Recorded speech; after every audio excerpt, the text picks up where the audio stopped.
Currently, we are living in a world no one could imagine just a few years ago. In just 2 years came a stressful crisis, whether it was COVID-19, dangerous aspects of climate change, or conflict in Ukraine, and everyone thought like, hey world, stop it finally, it's enough. But as we could see in the last month, another quite huge problem is rising, and yeah, it's inflation. And that's a serious issue everyone has to solve in order to not lose the value of your hard-earned money. In this video, I'd like to show you guys 5 ways how to protect your money against inflation and explain some major information regarding dealing with inflation as well. Let's go. So you definitely notice that prices of goods you are buying are still getting higher and higher, and sometimes you have to think much more about the importance of buying specific goods or services, especially if you are working in a less qualified occupation with a lower salary. But this situation is not a pleasant one even for those of you who have huge savings located in your bank accounts.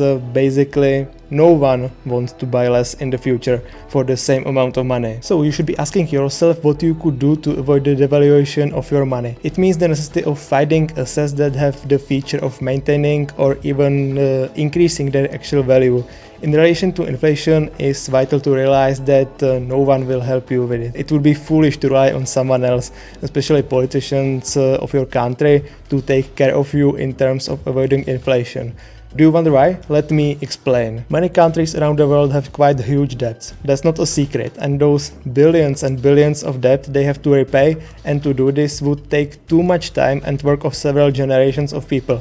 And it's advantageous for them to live in the world of high inflation because that inflation decreases the value of money they have to pay back, right? Then it's easier to repay debts for everyone who got a loan in the past when inflation was somewhere around 1 to 2%. Before we will jump right into those 5 ways how to protect money against inflation, I'll give you a simple example of the effects of inflation on your savings. So I will assume that you are able to save $10,000 yearly.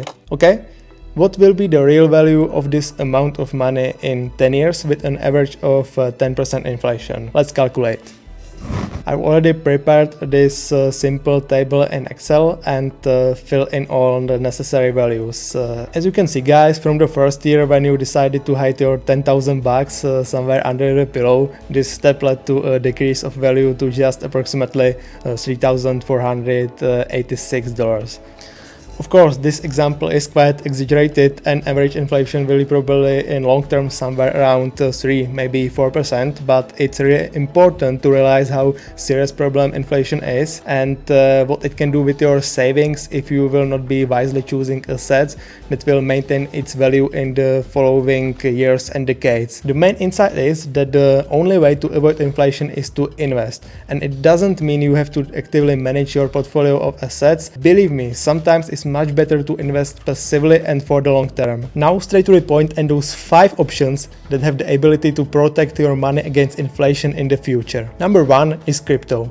Of course, almost everyone has heard about crypto, but a real minimum of people can use this type of set correctly. Just look around yourself. How many people you know earned an interesting amount of money with crypto in the past 5 years? In my opinion, there are amongst your relatives and friends many more of those people who are trying to trade with various types of altcoins almost on a daily basis. I'm not saying that's wrong, but to gain notable success with crypto trading requires hours and hours of research and making serious money decisions on a daily basis, and not everyone is able to reserve enough time for this activity. Sure, from the beginning you can be lucky and just earn some money when trading altcoins, but in the long term there is a huge risk that you can end up with your invested money in red numbers. For this reason, it sounds better to me to focus on long-term investments into projects with a strong use case, quality team of developers and marketers, and financial history without scandals. Currently, the crypto market is somewhere between the top of the previous bull run and a reversal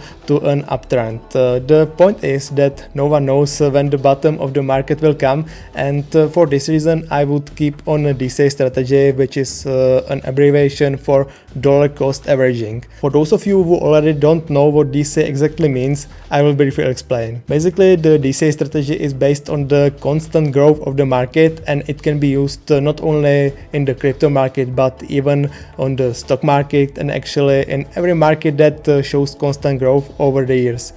In case of being a fan of this strategy, you simply in every given period, which is in the investment world mostly a week or month, will take a specific amount of money and invest it into a chosen asset, in our example into some altcoins, or in case if you are a Bitcoin maximalist into Bitcoin, or its small part because almost no one can afford to buy the whole one Bitcoin every month, right? And the huge advantage of cryptocurrencies is that you can earn money with them even without a fear of loss of your funds due to major changes to the exchange rate. For this purpose, there are stablecoins and opportunities for staking them on various platforms. When you buy, for example, USDT or USDC or BUSD, you can decide to lock it on a specific period of time, and thanks to this mechanism you will earn an interest that is much higher than the interest you will get on funds located in your bank account. Amazing is that with crypto staking you can defeat the standard inflation because interests that are being paid out are somewhere around 10% on stablecoins and can be much higher on different altcoins. On the other hand, it's not wise to put all your funds intended for investments into only one type of asset. Yeah, in times of economic uncertainty, it's a good idea to store your money somewhere where it will not lose value, but I would have prepared a decent amount of cash for the purpose of immediate buy, just in case when the market would drop even more. Now, move on to the second way how you can protect money against inflation. This point is, according to me, one of the wisest things you can do with your funds. It's about gaining specific knowledge and the importance of education. Maybe right now you are not sure what I'm talking about. I will explain. Imagine you do not have such a significant amount of money when the economic crisis will hit the majority of people. What should you do in order to avoid a decrease in your living standard? In my opinion, it's a really good idea to become an expert in a specific field, because even in times of economic uncertainty, there still will be industries where the big money will stay. It mainly concerns IT workers and employees and entrepreneurs whose field of work orientation does not depend on most consumers' demand. So, what I would recommend to you regarding this point, in case your occupation or business doesn't fit into the definition I said a few seconds ago, you should definitely look for courses and opportunities where you can learn valuable skills that will help you to scale your income and become much more independent than before. Just use your money for your education in order to earn much more money than you used to. You have to realize that you are the most valuable asset that you have. Even in times of high inflation, there are still people who can afford to buy stocks and similar assets. They know exactly why they saved enough money in the past. It's one of the unspoken rules of investing. Always you should have funds for unexpected buys when the market drops. This makes sense not only on the stock market, but obviously on the crypto market as well. So, at the time of recession, there will appear some major decreases in specific stocks, and you should take an advantage of that and expand your stock portfolio with those cheap stocks. Another way of operating with a personal stock portfolio is to look for undervalued stocks. Honestly, I'm not an expert in analysis when it comes to looking for undervalued stocks, and mostly I rely on my investment instincts. I'm not saying you should act the same. To make it clear, it's much better way to make decisions regarding buying stocks for long-term holding according to several aspects like future plans of a specific company, their financial health, and the quality of the team of leading managers. The fourth way to protect your money against inflation is buying historic assets like classic cars, art, and similar things. It's proven that old and even better unique things can hold and increase their value very well. You don't have to be an art enthusiast to be able to invest in historically valued items. In my opinion, it's even better when you invest your money into things with which you will not create an emotional connection, because if you, for example, love classic cars and you decide to buy some of them as an investment, there could be probably an issue to sell them in the future. It reminds me that I'm going to make a special video about investing in classic cars, so if you are a car enthusiast, you should definitely hit the subscribe button in order to not miss it. And finally, before I give you some useful tips on overcoming financially hard times, it's time for revealing the fifth method, that will help you to beat inflation. And it's a good old buying hell valuable metals like gold or silver. Yeah, it doesn't sound as sexy as trading or holding crypto, but for centuries it's been a pretty good way to store your funds for economically bad times. I'd like to give you a few tips that will help you to overcome financially hard times. Number 1, stop wasting your money on status things like expensive clothes and accessories.